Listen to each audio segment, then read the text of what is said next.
Doutor Léo, o Flávio de Moraes, ele pergunta qual a forma mais eficaz de combater a intolerância à glicose e a consequente resistência à insulina.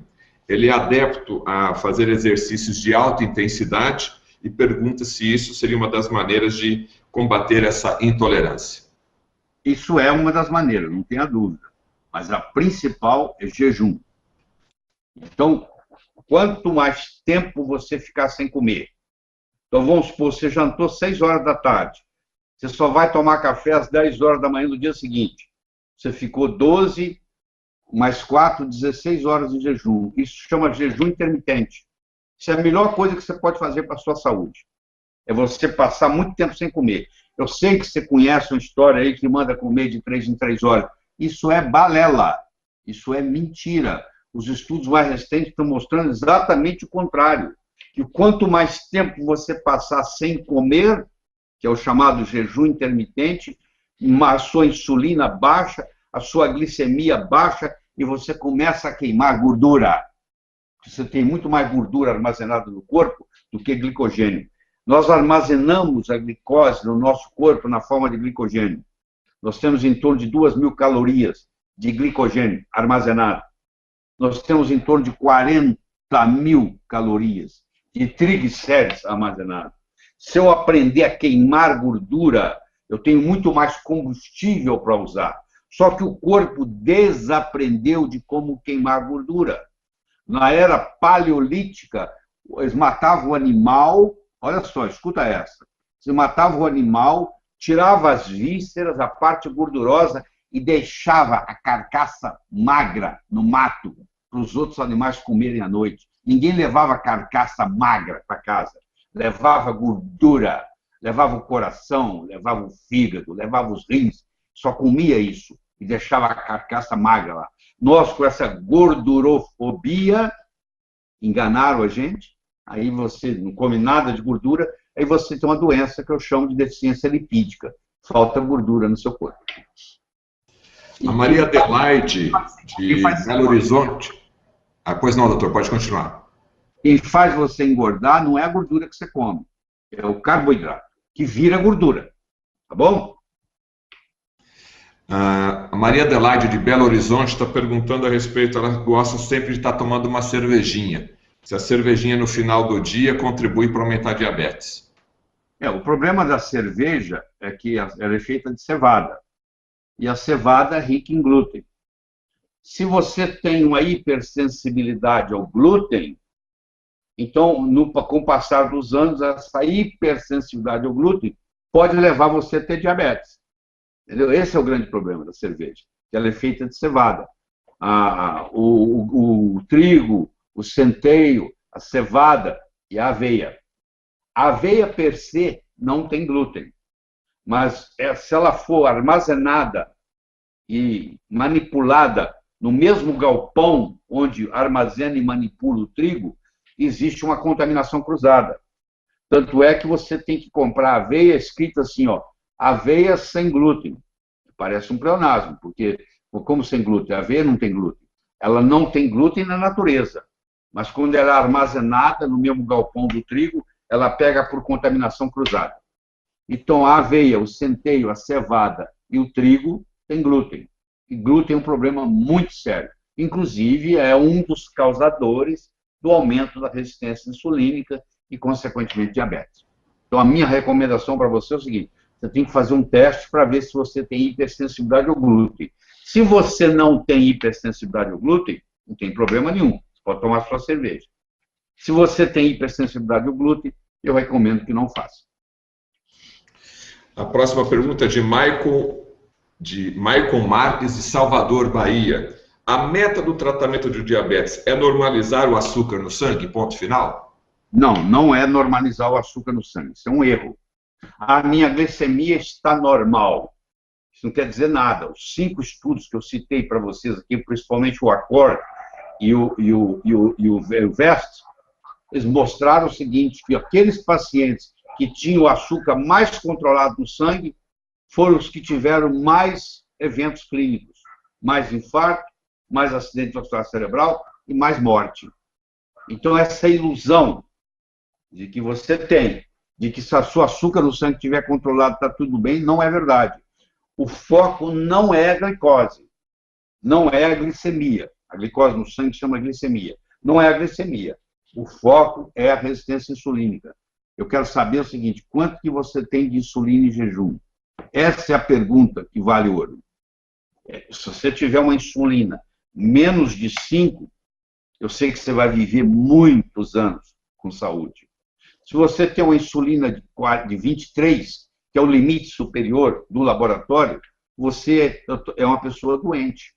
Você pode não manifestar sintoma hoje, mas você por dentro está doente já. Já está doente, mesmo sem sintoma. Tá bom? O doutor Wilson Maziero trabalha na empresa do governo. Boas doses de magnésio de malato com água ozonizada ajuda a combater e prevenir diabetes?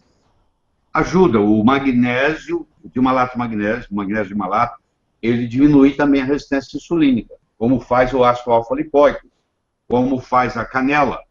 Mas ele, além disso, ele tem outras características importantes. A água ozonizada ou ionizada que ele está falando? Ozonizada. Ozônio. O ozônio, ele tem uma propriedade muito interessante na água, porque ele neutraliza as contaminações que tem na água. Então, se você tiver uma água, por exemplo, que tem uma contaminação de micróbios ou de metal pesado, o ozônio vai lá e neutraliza isso. Tá? Tem até vídeos muito interessantes no YouTube mostrando a ação dele. Então, você combina essas duas coisas, é muito interessante, sim. Tá bom? Oi, agora sim. Doutor, a próxima pergunta é Marta Soares, de Jaú, São Paulo. Por favor, pouco tempo de sono tem relação com glicemia alta? Trabalhar à noite e dormir de dia aumenta a glicose? Tá, aumenta sim. Então, deixa eu te falar. Primeiro, privação de sono é uma das causas de diabetes. Então, se você dorme menos de 7 horas por noite, a longo prazo você paga um preço por isso. É rara a pessoa que pode dormir menos de 6, 7 horas sem ter consequências. Então, e sono você não consegue recuperar. Ah, eu vou dormir mal durante a semana e vou recuperar sábado e domingo. Isso não funciona desse jeito. Você aumenta a resistência insulínica. Então, é importante você entender isso. Qual é a segunda parte da pergunta? Volta na pergunta ali, Leandro. Dormir pouco ali. Trabalhar à noite e dormir... Trabalhar e dormir de dia. Tá bem. Se você faz isso sempre, prejudica, mas não prejudica muito. O pior é aquele que uma semana trabalha de dia, outra semana trabalha de noite. Esse vai adoecer. Porque o ritmo circadiano, o corpo precisa de um ritmo circadiano. Se eu troquei a noite pelo dia, mas fiz isso sempre, o corpo acostuma. Agora, se uma semana eu durmo em casa, durmo durante o dia, a outra semana eu durmo durante a noite, aí dessa defasagem de ritmo circadiano, essa pessoa vai viver menos e pode ter resistência insulínica e diabetes em consequência disso. Tá. O Moisés do Prado, de Belo Horizonte, outra vez. O que são incretinas? É bem complicada essa pergunta. Incretinas são substâncias liberadas na parede intestinal. A principal delas é a GLP-1, Glucagon-like peptídeo. A incretina, ela aumenta a produção da insulina via amilina, estimula as ilhotas de Langerhans a produzir insulina, ela aumenta a saciedade, você perde a fome, e ela diminui o esvaziamento gástrico. Existem remédios novos, diz que é antiético falar o nome do remédio, eu acho que é antiético não falar. Por exemplo, o Galvus e o Januvia, que alguns de vocês que estão me assistindo tomam, eles são análogos da GLP-1. São remédios novos ainda, não sei as consequências que terão, não posso garantir. Eu acho que um remédio, para você garantir que ele é bom, ele tem que estar pelo menos 7 anos no mercado, para ver se não teve problemas, porque tem remédio que só começa a dar problema a longo prazo, mas eles são GLP-1s. E eles são usados também Não, desculpa, eles não são análogos do GLP-1. Eles são inibidores da DPP-4. DPP-4 é uma enzima que destrói a incretina. Então, quando eu inibo a DPP-4, eu mantenho a GLP-1. Então, eles atuam desse modo. Existem remédios que são análogos da GLP-1, como é, por exemplo, o Bieta, como é, por exemplo, a Victoza. Esses são produtos que são análogos da GLP-1, dessa incretina que nós estamos conversando. É uma pergunta que está vindo de Londres aqui, Mário Manilha. Além do ácido alfa-lipoico, quais outros suplementos o senhor poderia estar ilustrando aqui para combater a glicemia? Bom, nós já falamos do magnésio, que ajuda muito. Nós já falamos do canela, que ajuda. O alfa-lipoico hoje ele tem na forma R, também é interessante, porque é mais poderoso e melhor biodisponibilidade. Você tem a benfotiamina e a vitamina B1 na forma lipossolúvel, que o alfa-lipoico, a benfotiamina, a B12, ajuda no tratamento das neuropatias. Que o paciente com diabético a longo prazo, principalmente fazendo uso de metformina, ele termina com neuropatia, ou periférica ou vagal. E esses produtos, o alfa-lipoico, o R-lipoico, a benfotiamina, a glutationa, o magnésio, ajudam, a B12, a B6, ajudam no tratamento dessas neuropatias.